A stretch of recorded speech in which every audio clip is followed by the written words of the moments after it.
Hello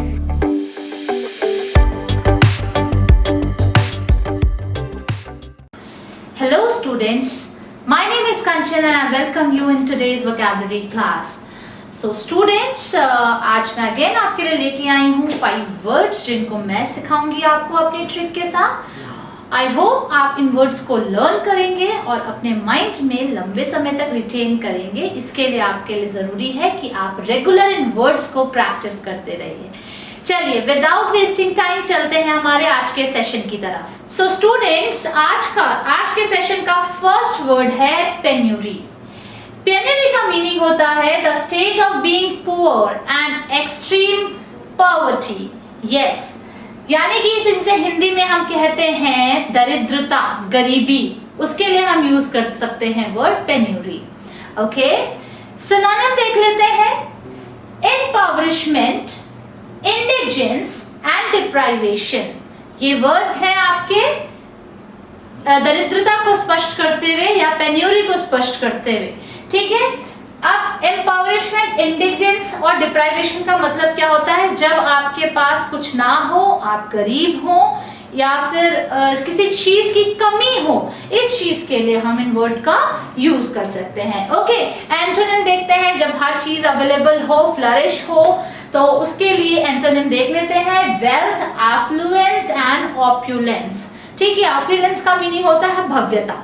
ठीक है, effluent आपको पता ही है, एफ्लुएंट जब आप फल फूल रहे हो तो उसके लिए से एक हाई क्लास के लिए हम बोलते हैं एफ्लुएंट कैटेगरी या एफ्लुएंट फैमिली से वो बिलोंग करता है, तो इस तरह से हम इस वर्ड का यूज कर सकते हैं।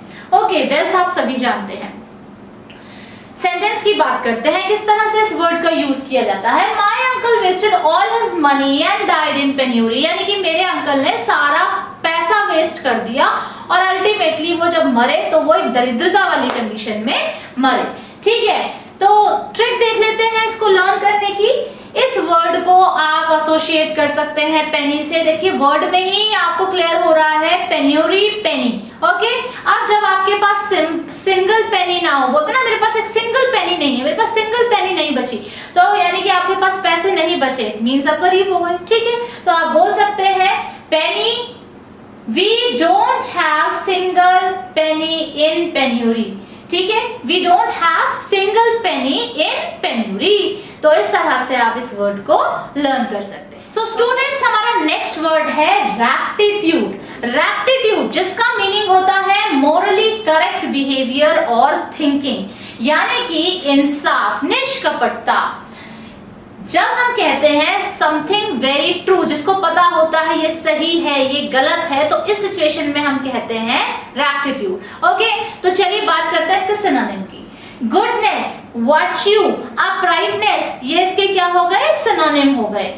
ठीक है, यानी कि सही की तरफ इंडिकेट कर रहे हैं। ओके, चलिए अब अगर इसके एंटोनिम देखें तो क्या बोलेंगे? जो गलत की तरफ इशारा कर रहे हैं, ठीक है, या बदनाम करने की कोशिश कर रहे हैं, तो उस तरह से हम यूज कर सकते हैं ये वर्ड्स। एंटोनिम देख लेते हैं। Infamy, dishonesty and deceit. Okay, चलिए बढ़ते हैं इसके सेंटेंस की तरफ।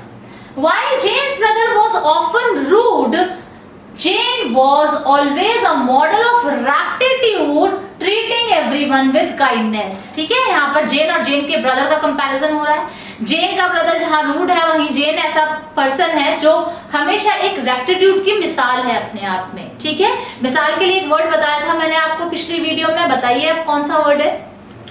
ठीक है, अब देखते हैं ट्रीटिंग। यस, तो हम कह रहे हैं वो एक रैक्टिट्यूड, इंसाफ की मूर्ति है। ठीक है, और हर किसी को वो काइंडनेस के साथ ट्रीट करता है। ठीक है, चलिए बात करते हैं इसको लर्न करने की ट्रिक की। तो अगर आप इस वर्ड को ध्यान से देखें, रैक्टिट्यूड, रैक्ट, ठीक है, और ट्यूड, तो अगर हम बोले करेक्ट एटीट्यूड, ठीक है, क्लियर है, करेक्ट एटीट्यूड, यानी कि रैक्टिट्यूड के लिए हमारे पास करेक्ट एटीट्यूड होना चाहिए। ठीक है, अगर करेक्ट एटीट्यूड होगा तभी हम रैक्टिट्यूड कर पाएंगे। ठीक है, इस तरह से इस वर्ड को आप रिलेट करेंगे। ठीक है, चलिए वो वर्ड मैं बता देती हूँ जो मैंने अभी आपसे पूछा था। मिसाल के लिए हम वर्ड यूज करते हैं एपिटमी। राइट। ये मैंने प्रीवियस वीडियो में डिस्कस किया था, आई होप आपको क्लियर हो गया होगा। चलिए बात करते हैं हमारे नेक्स्ट वर्ड की, और हमारा नेक्स्ट वर्ड है डिलीजेंस। डिलीजेंस का मीनिंग है केयरफुल एंड परसिस्टेंट वर्क और एफर्ट, यानी कि जब कोई पर्सन बड़ी शिद्दत से, बड़ी लगन से किसी काम के लिए लगा होता है तो हम कह सकते हैं कि उसकी एफर्ट्स डिलीजेंट है, डिलीजेंट एफर्ट्स वो कर रहा है, राइट। तो सिनोनिम देख लेते हैं। सिनोनिम है हमारा अलर्टनेस, विगोर एंड ऑनेस्टनेस, राइट। चलिए बात करते हैं इसके ऑपोजिट यानी कि एंटोनिम की। तो वर्ड्स है हमारे इंडोलेंस, इंडिफरेंट, लेथार्जी। अब इंडोलेंस हम कब यूज करते हैं, यानी कि जब वो कोई पर्सन बहुत ही ज्यादा इनएक्टिव हो, बहुत ज्यादा लेजी हो, तो हम इस सिचुएशन या इस पर्सन को इंडोलेंट कहते हैं, राइट। नेक्स्ट वर्ड है इंडिफरेंट। इंडिफरेंट जब उसे कोई फर्क ही नहीं पड़ता है, ये वर्ड मैं पहले भी डिस्कस कर चुकी हूँ। इंडिफरेंट यानी कि जब उसे किसी चीज अच्छे या बुरे का कोई फर्क नहीं पड़ता है, इंडिफरेंट है उस चीज के लिए, ठीक है। तो आप इस वर्ड को यूज कर सकते हैं। लेथार्जी होता है सुस्ती, यानी कि जब बहुत ज्यादा लेजीनेस किसी कोई है या बहुत ज्यादा लेजी कोई है तो उस पर्टिकुलर उसके लिए हम सिचुएशन के लेथार्जी यूज करते हैं, ठीक है। ओके, सेंटेंस में इसके यूज की बात करते हैं। Diligence and hard work are both essential to clear civil services exam. Very true. अगर आप में लगन है और आप लगे हुए हैं, शिद्दत से मेहनत कर रहे हैं, तो डेफिनेटली आप सिविल सर्विसेज एग्जाम क्रैक कर लेंगे, ठीक है। तो अब बात करते हैं इस वर्ड को लर्न करने की ट्रिक। तो इस वर्ड में ही छुपा है इसको लर्न करने की ट्रिक। डिलीजेंस, दिल्ली के जेंट्स, ठीक है। दिल्ली के जेंट्स, आप दिल्ली जाते हैं ना जैसे नौकरी करने के लिए, जॉब्स के लिए, आप छोटे शहरों से दिल्ली मूव करते हैं, मेहनत करते हैं, लगन के साथ मेहनत करते हैं, ठीक है। तो हम ये कह सकते हैं दिल्ली के जेंट्स बहुत हार्ड वर्किंग होते हैं। दिल्ली के जेंट्स बहुत हार्ड वर्किंग होते हैं, यानी कि दिल्ली के जेंट्स बहुत डिलीजेंट होते हैं। दिल्ली के जेंट्स बहुत डिलीजेंट होते हैं। इस तरह से आप इस वर्ड को याद कर सकते हैं। और हमारा नेक्स्ट वर्ड है एड्रॉइट। एड्रॉइट का मीनिंग होता है someone who is very clever and skilful, okay. यानी कि अगर हम हिंदी में बात करें तो हम कह सकते हैं जो बहुत ही ज्यादा निपुण है, बहुत ज्यादा चतुर है। इस वर्ड के लिए हम ये हिंदी में ये वर्ड्स कहते हैं, ओके। चलिए बात करते हैं इसके सिनोनिम की। सिनोनिम क्या है? एडैप्ट, डेक्स्ट्रस, एक्सपर्ट, ये सब इसके सिनोनिम हैं। और ये वर्ड्स भी इंडिकेट करते हैं जब कोई भी पर्सन बहुत ज्यादा स्किलफुल हो तो हम ये वर्ड्स इनके लिए यूज करते हैं, ओके। चलिए एंटोनिम देख लेते हैं। एंटोनिम क्या होगा कि जो पर्सन बहुत ही ज्यादा बेकार का है, ठीक है, तो उसका एंटोनिम हो जाएगा, एड्रॉइड का एंटोनिम हो जाएगा हाउ, क्लमजी, इनकॉम्पिटेंट, ये इसके एंटोनिम हो गए, ओके।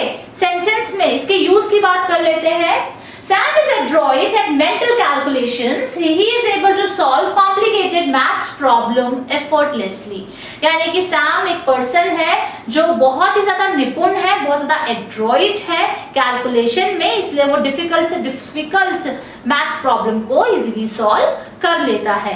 तो एड्रॉइट आप किसी में भी हो सकते हैं, सबकी अपनी अपनी स्किल्स होती हैं। कोई बहुत अच्छा पियानो बजाता हो, उसमें वो एड्रॉइट हो, या कोई कैलकुलेशन में एड्रॉइट हो, ठीक है, कोई कुकिंग में एड्रॉइट हो। तो हर पर्सन अलग अलग एरियाज में एड्रॉइट हो सकता है, राइट। तो इस तरह से हम इस वर्ड को सेंटेंस में यूज कर सकते हैं, ओके। अब ट्रिक देख लेते हैं। चलिए देख सकते हैं यहाँ पर मैंने क्या दिखाया। यहाँ पर मैंने आपको दिखाया एंड्रॉइड और एंड्रॉइड फोन्स, ठीक है। तो एंड्रॉइड जिस तरह से एंड्रॉइड फोन को आपने नाम दिया है स्मार्टफोन्स का, क्यों भला? क्योंकि ये फोन्स ऐसे हैं जो आप मल्टीपर्पज के लिए आप यूज कर सकते हैं। आप इसमें कैमरा भी है, इसमें आप कैलकुलेशन भी कर सकते हैं, इसमें आप स्टोर भी कर सकते हैं, बहुत सारे फंक्शंस आप एक साथ कर सकते हैं, राइट। तो ये क्या हो गया, इन्हीं कैरेक्टर्स ने इसको क्या नाम दे दिया, स्मार्टफोन्स, ओके। नेट भी आप ऑपरेट कर सकते हैं। तो अब हम कह सकते हैं एंड्रॉइड। तो एंड्रॉइड फोन्स बहुत ज्यादा एड्रॉइड होते हैं, स्किलफुल होते हैं। तो इस तरह से आप इन वर्ड को रिलेट कर सकते हैं। चलिए move on to our next word which is our last word for today. That is fortuitous. Fortuitous का मीनिंग होता है happening by chance rather than intention, यानी कि अचानक से जब कोई चीज हो जाती है और अच्छी हो जाती है तो हम उसे कहते हैं fortuitous। यानी कि सपोज कीजिए आपको अचानक से प्राइज मनी मिल गया, अचानक से आपकी लॉटरी लग गई, अचानक से आपका सिलेक्शन हो गया, तो ये सब क्या है? This is something happen by chance, by luck. ठीक है, ओए लक्की लक्की ओए। ओके, सिनोनिम देख लेते हैं। सिनोनिम है अनएंटिसिपेटेड। अब एंटिसिपेट क्या करना, एंटिसिपेट करते हैं ना, बहुत ज्यादा एंटिसिपेट करना यानी कि बहुत ज्यादा शंका करना किसी चीज में। जब हम फ्यूचर को लेके बहुत ही ज्यादा नेगेटिव होते हैं तो हम एंटिसिपेट कर रहे होते हैं। ठीक है, ये होगा या नहीं होगा तो एंटिसिपेट करना बोलते हैं। तो अनएंटिसिपेट करना यानी कि ये इंटेंशन नहीं है हमारा, अब अचानक हो गया तो unanticipated. Okay, serendipitous, very very good word. Serendipitous, something happened by chance, that is serendipity, serendipitous. Okay, unforeseen, जो देखा ना गया हो, something happened by chance यानी किसी ने देखा नहीं, अचानक से हो गया, राइट? तो ये इसके सिनोनिम है। चलिए एंटोनिम की बात करते हैं। एंटोनिम में आप डेलिब्रेट यानी कि जानबूझ के, मतलब कॉन्शियसली आप वो चीज कर रहे हैं, डेलिब्रेटली। देन इज कैलकुलेटेड, बहुत कैलकुलेशन के साथ दिमाग लगाते हुए आप चीजों कर रहे हैं, तो that is antonym of fortuitous. Okay, then we have intentional. Intentional किसी चीज को करना है, इनकी जानबूझ के आप intentionally उस चीज को कर रहे हैं। Okay, now coming to its sentence. Just as the bank was about to seize Smith's house, Mr. Smith received a fortuitous job offer. Fortuitous job offer, yes, ये कुछ भी हो सकता है। तो यहाँ पर इनको ऑफर मिल गया है, बहुत ही ज्यादा लकी ऑफर मिल गया है, जिससे उनका बैंक ने जो उनका हाउस अबाउट टू सीज हो रहा था, जो बैंक वाले क्या कर रहे थे, उसको सीज कर रहे थे, पर उनको एक जॉब ऑफर मिला ऐसा जो उनके लिए लकी साबित हुआ और उनको वो अपने हाउस को बचा सके, राइट? इस तरह से इस सेंटेंस में इसका यूज हुआ है।